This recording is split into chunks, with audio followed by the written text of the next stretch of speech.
আসসালামু আলাইকুম। বিসমিল্লাহির রহমানির রহিম।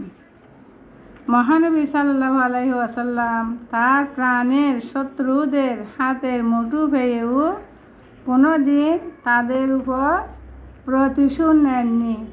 তিনি হাসি মুখে তাদের ক্ষমা করে দিয়েছিলেন।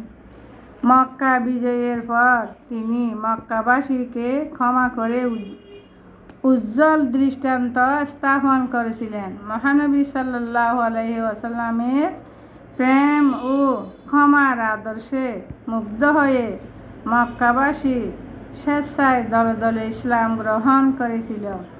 এভাবে মহানবী সাল্লাল্লাহু আলাইহি ওয়াসাল্লাম এর ক্ষমার আদর্শে কুসংস্কারাচ্ছন্ন মক্কা নগরী তাওহীদের আলোকে উদ্ভাসিত হয়েছিল। সুবহানাল্লাহ।